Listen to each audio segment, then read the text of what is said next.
Hola, buenas tardes. Les quiero presentar al ingeniero Druso Ponce Aranda, catedrático en la Escuela Superior de Ingeniería Mecánica y Eléctrica, Unidad Culhuacán, del Instituto Politécnico Nacional, en el área de Físico-Matemáticas, en la carrera de Ingeniería en Comunicaciones y Electrónica, que nos dará una breve explicación de esta línea de tiempo. Bueno, la idea de esta entrevista es vamos a dar un panorama pues, medio difícil, digamos, de la historia, digamos, de fenómenos así bien globales y bien complicados, prácticamente 2 siglos, el siglo XIX y el siglo XX, ¿verdad? Y fenómenos, digamos, bien complejos, como son, por un lado, el colonialismo, por otro lado, el desarrollo del imperialismo a principios del siglo XX, la Primera Guerra Mundial, la Segunda Guerra Mundial, ¿verdad? Y eso pues, es muy complicado. Pero bueno, trataremos de englobar estos temas dentro de un solo temario, ¿verdad? Para tratar de dar una panorama más o menos amplio qué significan estos fenómenos pues, dentro de la historia mundial, cuáles son las consecuencias, digamos, de todos estos fenómenos, ¿verdad? Bueno, desde el siglo XV, ¿verdad? Hay una lucha por la hegemonía, primero entre el imperio dominante de aquella época, el imperio español, por un lado, y el imperio surgiente, que era en ese tiempo, bueno, Inglaterra, Francia también, y bueno, se da la lucha por la hegemonía, ¿verdad? En cuanto a la cuestión del surgimiento de lo que después se diría el capitalismo, ¿verdad? Entonces, España representaba de alguna manera pues el viejo imperio, ¿verdad? Un imperio que venía más bien de la Edad Media, un imperio con toda una tradición, digamos, eclesiástica, una tradición de alguna manera pues, de un atraso, ¿verdad? Por eso también nosotros somos parte de ese imperio en América Latina, y una de las cuestiones del atraso es precisamente haber pertenecido a ese imperio viejo, ¿no? Y bueno, se da la lucha entre las dos grandes potencias, ¿verdad? Por un lado España, por otro lado Inglaterra y Francia, y bueno, con el resultado, digamos, de que España pues es derrotada, ¿verdad? En las grandes confrontaciones navales, ¿verdad? De la época de Felipe II, pues es prácticamente derrotada, y a partir de ahí pues prácticamente España comienza una caída, ¿verdad? Como imperio. Era un imperio que iba para atrás, era un imperio que era el pasado, ¿verdad? Mientras que los otros nacientes imperios, Inglaterra, Francia, ¿verdad? Lamentablemente en Occidente, bueno, en Europa, se van hacia arriba, ¿no? Y bueno, también coincide, o no coincide, o precisamente son fenómenos que se dan, digamos, con el ascenso, digamos, de una nueva clase social, que es la burguesía, que representa todo el desarrollo industrial, todo el desarrollo tecnológico, ¿verdad? Todo el desarrollo del capitalismo, ¿verdad? Que se da precisamente en el contexto, digamos, de estas grandes confrontaciones de los dos grandes imperios, ¿no? Precisamente por esa razón, dado que representaban, de alguna manera, Inglaterra y Francia representaban lo nuevo, ¿verdad? El desarrollo tecnológico, el desarrollo científico, la revolución industrial, la revolución científica, pues bueno, precisamente España no representaba eso, de alguna manera pues representaba el atraso, representaba ver hacia atrás, no ver hacia adelante, como estaban viendo estas naciones, con el resultado, bueno, de lo que actualmente España prácticamente tiene una caída desde el siglo XVII, ¿verdad? Prácticamente hasta nuestros días, hasta el siglo XX, ¿verdad? Y prácticamente pues no se levanta nunca, ¿verdad? Como imperio, ¿verdad? Prácticamente del siglo XX pues ya es otra cosa, ¿verdad? Es una nación distinta, pero como imperio pues nunca logró dar ese giro, ¿verdad? Hacia una modernidad, ¿verdad? Que era lo que en el fondo estaba, ¿no? Y bueno, las otras naciones, que es precisamente Francia y Inglaterra, bueno, pues ahí se dan, por ejemplo, la revolución industrial en el siglo XVIII y XIX. En Francia pues también se da todo este gran desarrollo de los enciclopedistas, el iluminismo, ¿verdad? Una serie de filósofos que plantean las nuevas filosofías, ¿no?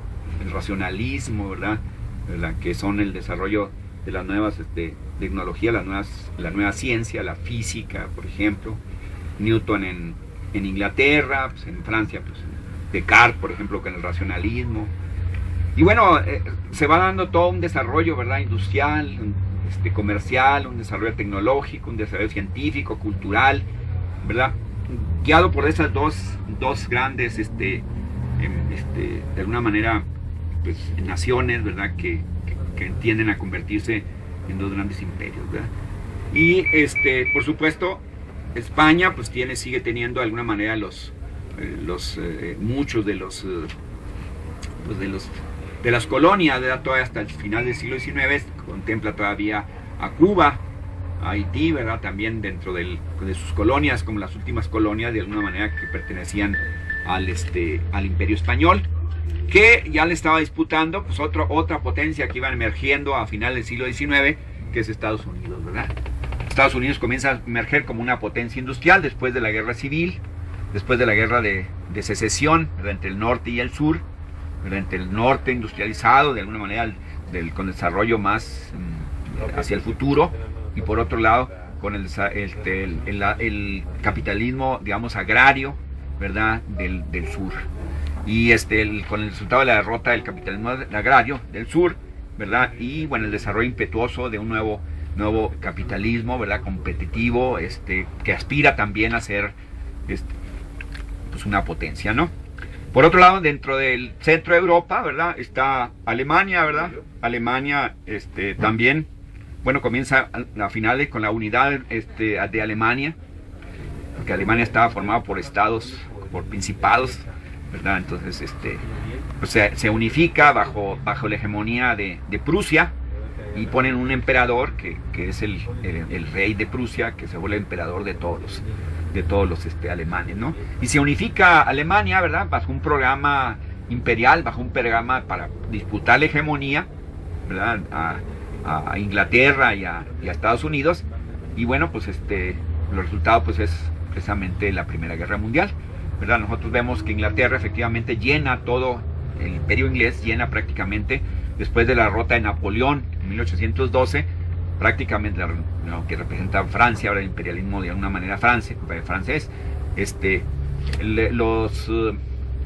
los ingleses se expanden por todo el mundo, en Asia, en América Latina, en África, y logran un imperio que a finales del siglo XIX, después de un impetuoso crecimiento industrial tremendo, Inglaterra es el país más desarrollado, Marx precisamente está en Inglaterra precisamente porque él está viendo los fenómenos más importantes que se están dando en el capitalismo, y están más desarrollados precisamente en Inglaterra.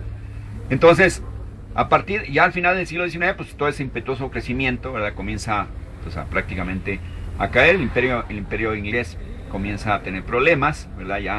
Ya en la Primera Guerra Mundial todavía participa como principal contendiente, ¿verdad?, por la lucha por la hegemonía, pero en la Segunda Guerra Mundial ya Inglaterra va atrás de Estados Unidos, ¿no?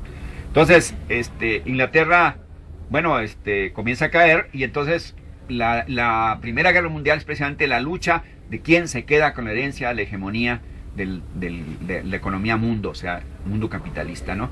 ¿Quién se queda en el polo hegemónico, ¿verdad? Y bueno, hay dos contendientes: por un lado Estados Unidos, que es un país que no tiene los problemas, digamos, de origen medieval, de todas estas cuestiones, digamos, de religiosas, todo ese problema que de alguna manera Europa tenía. Y por otro lado también Alemania, que efectivamente tiene, o sea, un atraso tremendo desde el punto de vista político, digamos, una clase aristócrata que es la que no encabeza la burguesía, sino encabeza la unidad nacional, la encabeza la aristocracia, ¿verdad?, la aristocracia prusiana, la aristocracia militarista. Y bueno, el resultado concreto, digamos, de estas contradicciones imperialistas precisamente es precisamente la Primera Guerra Mundial. O sea, en el periodo anterior a la Primera Guerra Mundial se da precisamente un desarrollo de lo que se llama el fenómeno del imperialismo. El imperialismo, bueno, pues en la fase superior del capitalismo, como Lenin lo hace en su obra del mismo nombre, ¿verdad?, en el sentido, bueno, Lenin, una serie de economistas de esa época, Hobson, Hilferding, ahí están en esa cuestión, en ese debate que se da en los países europeos, en la socialdemocracia, por ejemplo, se da todo el debate sobre el imperialismo. O sea, es una fase superior del capitalismo que se da a final del siglo XIX, principios del XX, en donde se forman los grandes carteles, los grandes monopolios, ¿verdad? Y donde el capital financiero está por encima del capital industrial, se comienza a dominar el capital financiero sobre el capital industrial, y por supuesto empiezan a ver las contradicciones entre los distintos imperialismos, el imperialismo alemán, el imperialismo francés, el imperialismo inglés, el norteamericano que venía en ascenso, también el japonés, que en Asia también está emergiendo como una gran potencia también industrial, y también como un gran imperio, ¿verdad?, colonial, Japón, y el resultado, pues, el concreto, pues, es la Primera Guerra Mundial. Ahí se reflejan las contradicciones intercapitalistas, ¿verdad? Ahí se reflejan las contradicciones de los distintos imperialismos que tratan de ver quién se queda con la hegemonía que de alguna manera Inglaterra va de caída, ¿no? O sea, inevitablemente de caída. Inglaterra se va a convertir en el siglo XX, se va a convertir en una potencia de segundo orden, ¿verdad? Y ya no es el gran imperio, la gran potencia que fue en el siglo XIX. Entonces, bueno, esa es la razón de ser, digamos, la razón de ser de la Primera Guerra Mundial. La razón de ser de la Primera Guerra Mundial, pues, es la lucha intercapitalista de los distintos imperios, digamos, que se enfrentan precisamente en esa, o sea, pasan de una competencia feroz que se estaba dando entre ellos, pues a la competencia precisamente de la guerra, ¿no? O sea, como decía Clausewitz, un teórico alemán, precisamente la guerra es precisamente la política por otros medios. Marx lo diría de otra manera: la guerra es la lucha de clases por otros medios, ¿no? O sea, parafraseando, Clausewitz no era marxista, por supuesto, pues era un teórico militar que analizaba las guerras napoleónicas, ¿no? Entonces, pues esa es la cuestión. O sea, no es así la guerra nomás porque sí, ¿verdad? La guerra se da razones económicas, ¿no? ¿Quién hace los análisis estos? Por supuesto, pues quien hace los análisis, pues, de la izquierda socialista, ¿verdad? Los comunistas, pues Lenin, por ejemplo, ¿verdad? Desde el punto de vista de los bolcheviques en Rusia. ¿Por qué? Porque además ellos están interesados también, ¿verdad? En todo un proceso revolucionario desde mediados del siglo XIX en Rusia, con todos los populistas, todo el desarrollo, digamos, de una cultura nacional que se da o a través de los escritores como Tolstoy, como Gogol, como una serie de filósofos que se dan en esa época, que tratan de modernizar Rusia, que Rusia pues era muy atrasada, y entonces tratan de modernizar Rusia, pues tratan de leer todo lo que es la filosofía, la literatura, y crean su propia literatura, crean su propio arte, crean su propia teatro, el desarrollo científico, impulsado también por los zares, que también algunos zares como Catalina la Grande, por ejemplo, tratan de impulsar la modernización de Rusia, pero claro, sin cambiar las estructuras de la aristocracia, ¿no? Manteniendo la aristocracia en el poder, ¿verdad? Cosa que pues era medio difícil. Pero bueno, la cuestión es que se da todo un desarrollo cultural y por lo tanto una crítica pues que el problema era precisamente la aristocracia, ¿verdad? El zarismo, el problema que tenía que quitar, ¿verdad? Para poder entrar a la modernidad, la Rusia zarista, ¿no? Entonces, pues hay un montón de gente, los populistas, primero los terroristas que se lanzan contra el zar a matar zares, inclusive logran matar a un zar, asesinar a un zar.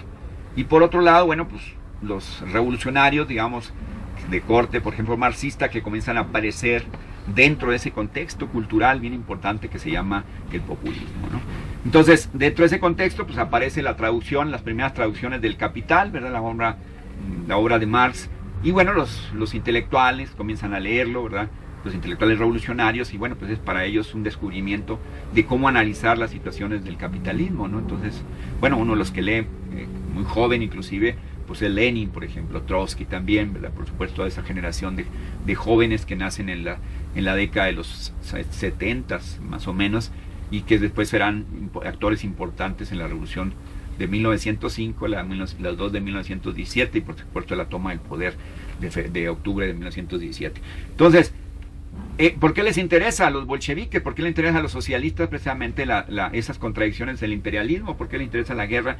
Pues les interesa porque precisamente se abre una brecha para la revolución. O sea, precisamente ellos aprovechan las contradicciones intraimperialistas precisamente que se están dando, precisamente para lanzar su proyecto revolucionario. Por supuesto, pues hay toda una serie de trabajos clandestinos, una serie de trabajos de prensa, una serie de trabajos entre los obreros, ¿verdad? Rusia se había modernizado, Rusia de alguna manera se había industrializado, tenía una clase obrera, si bien es cierto dentro del contexto de toda la población era minoritaria, pero una clase bastante bastante grande, ¿verdad? Rápidamente alcanzó desarrollos industriales muy importantes, superando inclusive Inglaterra, Francia, Alemania inclusive, desarrollos industriales muy importantes. Entonces, pues hay una clase obrera muy, muy amplia, a la que dirigen ellos, los socialistas dirigen precisamente toda la propaganda, ¿verdad? Para ellos el sujeto histórico, para el sujeto revolucionario, precisamente la clase obrera. Ya no como los populistas, algunas corrientes de los populistas, que los campesinos, sobre todo el MIR, que le llaman la comuna campesina, era para ellos la posible revolución socialista, ¿verdad? En Rusia, ¿no? Para ellos más bien la revolución, ya en el momento que surge la clase obrera, bueno, pues es precisamente ¿cómo se llama? El sujeto histórico, que además pues es del sujeto histórico del marxismo también, ¿verdad? El socialismo. Entonces, bueno, este es lo que representa, digamos, el problema de la Primera Guerra Mundial, las luchas imperialistas, ¿verdad? Por un lado están, por ejemplo, dentro de la Primera Guerra Mundial también hay otra visión también, digamos, los últimos imperios, y me estoy refiriendo al Imperio Austrohúngaro, que estaba en la Europa Central, el Imperio Alemán, que también está en la Europa Central, el Imperio Zarista, el Imperio Inglés, ¿verdad? Y el Imperio de allá de Japón, entran prácticamente en contradicción, y bueno, pues lo que pasa es que precisamente desaparecen esos imperios en la Primera Guerra Mundial. O sea, ¿qué desaparece ahí? Pues una clase social, que es la aristocracia, ¿verdad? La aristocracia es la que desaparece dentro de esta Primera Guerra Mundial. Por eso decía, parafraseando al teórico militar, que es el que analiza las cuestiones militares, digamos, dice la guerra es la política por otros medios. O sea, la guerra es la lucha de clases por otros medios, ¿verdad? Donde la burguesía que va en ascenso, ¿verdad? Pues prácticamente con la guerra, no con la revolución, pero con la guerra sí, prácticamente destrona a la aristocracia. Desaparecen los imperios, el Imperio Austrohúngaro desaparece, abdica el emperador, el Imperio Austrohúngaro, que era amplísimo ahí, el Imperio turco otomano, que también estaba en Medio Oriente, ¿verdad? También desaparece el Imperio alemán, abdica el rey inclusive. El Imperio inglés no desaparece, pero de alguna manera el primer ministro, que es la burguesía, de alguna manera comienza a tener más importancia que el rey. O sea, el rey ya no es el que toma las decisiones, es el primer ministro y es el parlamento. Entonces, de antes de la Segunda Guerra se ve claramente, el rey nada más es así como el símbolo, ¿verdad? Pero de unidad nacional, pero quien toma las decisiones pues era Churchill en la Segunda Guerra Mundial, ¿no? Entonces, pues esa es la cuestión. O sea, eso es lo que está pasando ahí. En realidad el imperio, la Guerra Mundial trae dos consecuencias. Por un lado, la Revolución Rusa, que es el movimiento socialista más importante y la toma del poder por los trabajadores en la Rusia del 17, eso por un lado, y por otro lado, que cae la aristocracia, ¿verdad? Prácticamente desaparece como clase, ¿verdad? Prácticamente la extermina como clase dominante. Todavía había en los imperios, ¿verdad? Todavía existía el rey, el emperador, la aristocracia, ¿verdad? Toda la gente, esa clase social desaparece, ¿verdad? Por necesidad también pues, del desarrollo capitalista. Tampoco es nada más porque desaparezca, ¿no? Sino precisamente porque no eran una clase pues que no podía ver en el futuro, no podía, porque pues, no tenía la idea, digamos, de este futuro capitalista, ¿no? Entonces pues, tenía que desaparecer también. Y no podía desaparecer hasta una revolución. La única revolución que destrona una aristocracia es precisamente la Revolución Rusa. La Revolución Socialista es la única que destrona una aristocracia. En la Alemania, en los años 20, digamos, después de la Primera Guerra Mundial, tratan de hacer revoluciones en los comunistas en Alemania y son derrotados, ¿verdad? O sea, la aristocracia, sobre todo prusiana, los militares que son de la aristocracia, pues prácticamente pues o sea, con la experiencia rusa pues ya están preparados y pues prácticamente aplastan la revolución. Las tres revoluciones, porque en realidad son tres fases de la revolución, la de 1919, la de 1921 y la de 1923, ¿verdad? Son tres fases de la revolución que son derrotados prácticamente. Precisamente son derrotados y asciende un fenómeno que a lo mejor no lo vi yo por ahí, pero asciende un fenómeno que es el nazismo. Es decir, ante la derrota de la izquierda, digamos la izquierda socialista, que sube, pues sube la derecha. Y la ultraderecha, que es precisamente el nazifascismo, en Mussolini, en el movimiento de masas, el fascismo en Italia, y en Alemania, pues el nazifascismo, el nazismo, ¿no? Con Hitler, ¿no? Entonces, ese es el problema, el resultado es eso. ¿Pero por qué surgen? Bueno, pues porque después de la Primera Guerra Mundial, el mundo se debate en una gran crisis económica. O sea, no hay salidas. O sea, desde los años 20 hasta los años 29, 33, que es cuando está la crisis del 29 al 33 de Wall Street. O sea, es una crisis tremenda, un desempleo masivo, la onda de la mafia metida hasta el gorro en Estados Unidos, igual que ahora, ¿no? En la crisis que estamos viendo actualmente. O sea, actualmente estamos viendo una crisis tremenda del capitalismo que se dio el punto más álgido en el 2007 y que todavía sí continúa la crisis, pero uno está viendo, por ejemplo, la descomposición social del tejido social, que es la descomposición, por ejemplo, de las mafias del narcotráfico, tratos de blancas, de niños y la fregada, todo, que se dio, si bien es cierto, no es la magnitud que se están dando ahora, pero la mafia precisamente existió en esos años, en los años 20, ¿verdad? En Estados Unidos, Al Capone y todos, Ranit y todas esas gentes, sobre todo la mafia que venía de Italia, pues intervienen precisamente en esta crisis, que es una crisis capitalista muy brutal, ¿no? Que dura muchos años, pero que estalla entre el 29 y el 33, donde se hunde prácticamente la economía mundial. Hay un desempleo masivo, ¿verdad? Hay una miseria tremenda en los países industrializados, en Estados Unidos, en Inglaterra, en Alemania, por ejemplo, les pega tremendamente, que precisamente ante la imposibilidad, digamos, de que la izquierda pueda responder, me refiero a la izquierda socialista, pueda responder por las derrotas que han hecho, pues sale la derecha, ¿verdad? Ese es el problema, ¿no? La derecha sale y llega al poder, precisamente. O sea, la gente que pide pan, que pide trabajo, bueno, pues los que de alguna manera, que ayudados por la misma burguesía, que quería una nueva revancha para otra lanzarse una segunda guerra mundial, ¿verdad? Pues apoyan a la derecha, apoyan a Hitler, como aquí apoyaron al PAN, ¿verdad? La misma burguesía apoya al PAN, ¿verdad? También. Y entonces, ¿para qué? Pues para darle una salida a un régimen que es el régimen autoritario, que resulta aún peor los panistas que los priistas, ¿no? ¿Verdad? Entonces, pues ese es el problema también. Entonces, ahí se dan los grandes conflictos en Europa en esos años 20. Se da una efervescencia intelectual tremenda, ¿no? ¿Cómo se llama? Movimientos, por ejemplo, de pintores, de la pintura, de la literatura, de la filosofía. Por ejemplo, aparece el existencialismo en la pequeña burguesía, que se le cae el mundo en la Primera Guerra Mundial, desaparece su mundo, y bueno, tratan de explicarse el mundo nuevo que está surgiendo en un capitalismo feroz, ¿verdad? Tremendo, sobre todo del desempleo masivo y de la miseria tremenda. Toda esa pequeña burguesía cae, que precisamente, bueno, cae y la agarra el fascismo, ¿verdad? El nazismo la agarra, y son la base social, la pequeña burguesía, la clase media, es la base social precisamente del nazifascismo, ¿no? Que esa clase media arruinada por toda esa crisis económica, arruinada por la Primera Guerra Mundial, que caen los imperios, pues ellos eran parte de la base social también de los imperios, con una mentalidad reaccionaria, ¿verdad? Normalmente pues ese es el problema de la pequeña burguesía, que siempre está pensando en querer subir arriba, ¿verdad? Y entonces pues nunca sube, ¿verdad? Pero siempre los putean y siempre siguen queriendo estar ahí arriba, ¿no? Entonces es uno de los problemas que tiene la pequeña burguesía, o sea, lo que se llama la clase media, ¿no? Siempre están mirando arriba, ¿no? Entonces, pues o sea, hay una gran efervescencia en ese contexto de descomposición social de Europa, por ejemplo. Hay una gran efervescencia cultural, sin embargo, ¿verdad?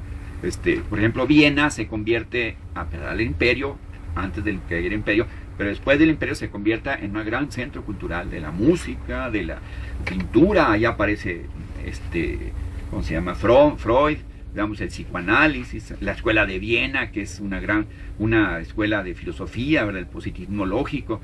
O sea, aparecen científicos, un montón de gente, a pesar de que son imperios pues, que van en decadencia, ¿no? Y que desaparecen en la Primera Guerra Mundial. Después se traslada todo ese gran auge cultural a Berlín. Berlín se convierte en el gran centro cultural, ¿verdad? Del teatro, por ejemplo, de la pintura, del cine, por ejemplo. O sea, la experimentación del cine. Y todo eso, y Francia después, en los años 60, pues París se convierte en el gran centro cultural también. Pero toda esa expansión cultural que se da en Europa, pues es así como el canto del cisne, ¿no? Todo eso desaparece.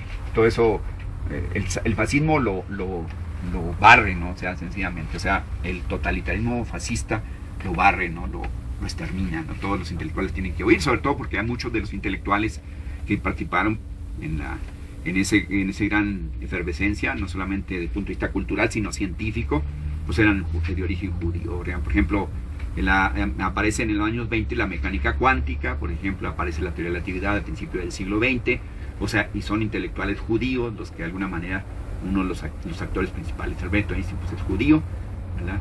Y bueno, pues toda esa gente, pues por supuesto los nazis, pues los exterminan, ¿verdad? En los campos de concentración, o sencillamente tienen que huir, precisamente huyen a Estados Unidos o huyen fuera de Europa, ¿verdad? Porque pues es una situación muy difícil. Pero no solamente eran físicos o matemáticos, sino eran filósofos, eran artistas plásticos, eran cineastas, o sea, había toda una efervescencia y todo eso acaba prácticamente con el nazismo, ¿no? O sea, el ascenso del nazismo de esa derecha, que siempre la derecha odia la cultura, ¿verdad? Lo estamos viendo aquí, el recorte que dio Calderón a las cuestiones culturales, pues mucha gente se está quejando de que fue un recorte muy severo, ¿verdad? Para las actividades culturales, ¿no? Entonces, la derecha siempre ha sido así, no la primera, sobre todo esta derecha trazada como la panista, ¿verdad? Una derecha conservadora, una derecha ignorante, o sea, tranza, porque pues, es muy tranza, ya se vio claramente con los dos presidentes panistas.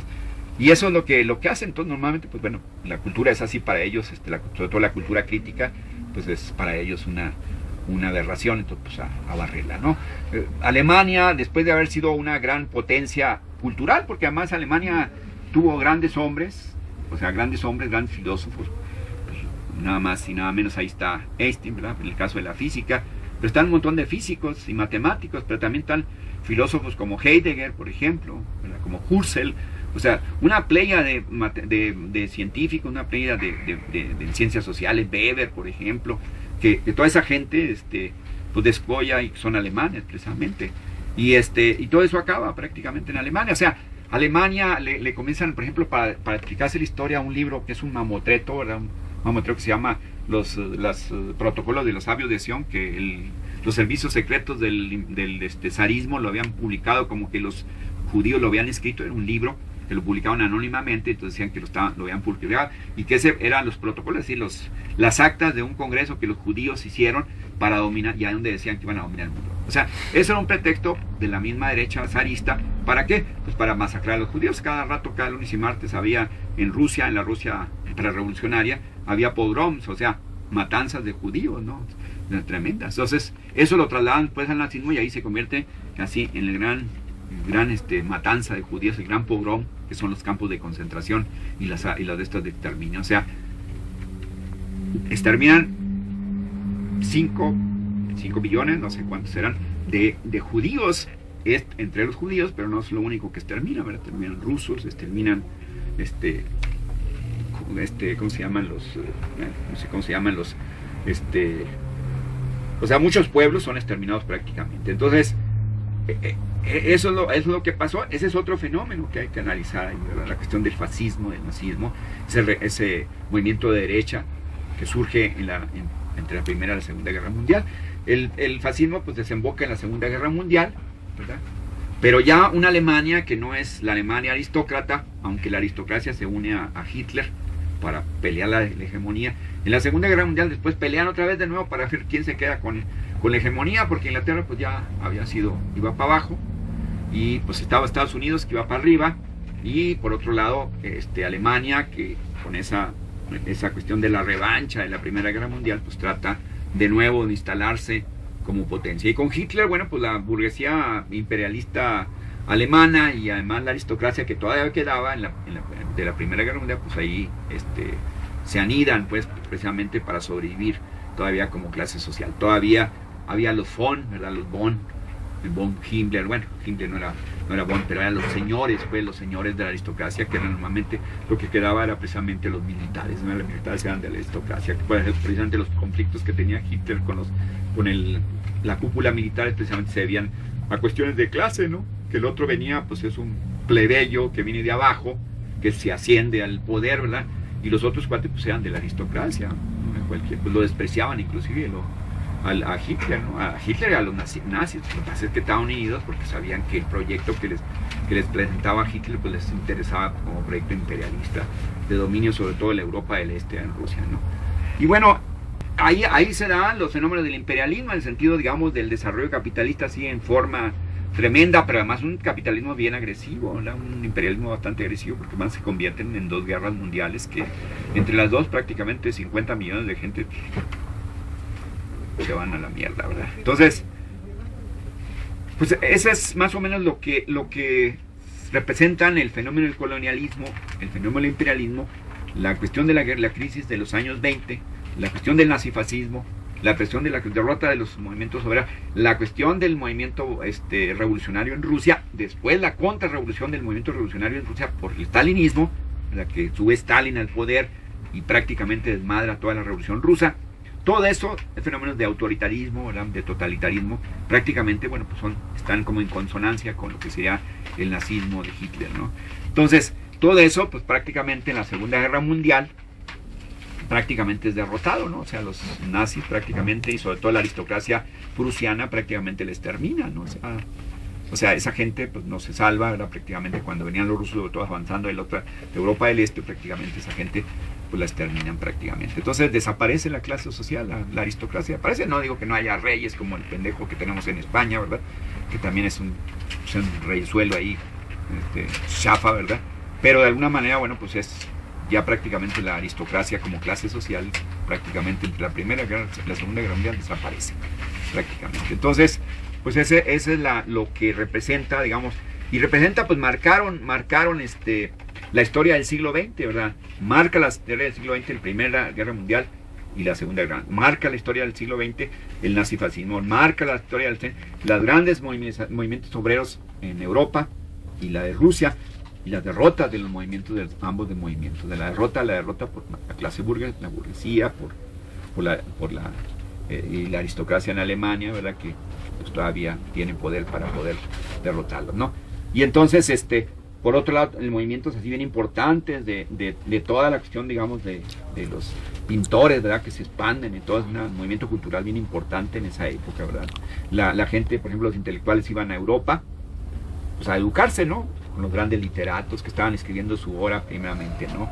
O sea, con los grandes pintores iban a estudiar, y no estudiaban así en una escuela, ¿no? Pues veían a la gente, asistían a los talleres, a conferencias, así en la calle donde estaban los talleres de los grandes pintores, de los literatos, las conferencias, todo eso es un movimiento cultural, sobre todo en Francia, muy importante, ¿verdad? Entonces, pues muchos pintores, muchos literatos, muchos intelectuales iban a Francia, ¿no? Ya ahorita Francia, pues es un museo, grandotote, ¿verdad?, muy bonito, hasta ahí llega.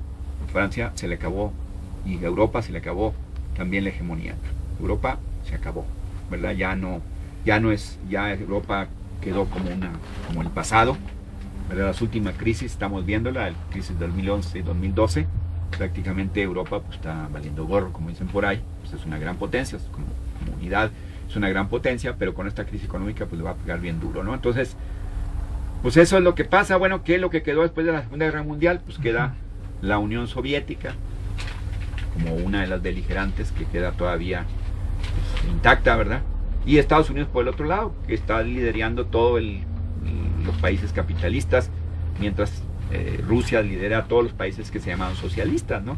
Europa del Este pues expande Rusia por todos los países, Hungría, Yugoslavia, Checoslovaquia, Alemania del Este, todo eso se expande después de la Segunda Guerra Mundial, y prácticamente hacen por decreto, esos países pasan al socialismo por decreto, porque en realidad pues, así no se hacen las revoluciones, pero bueno.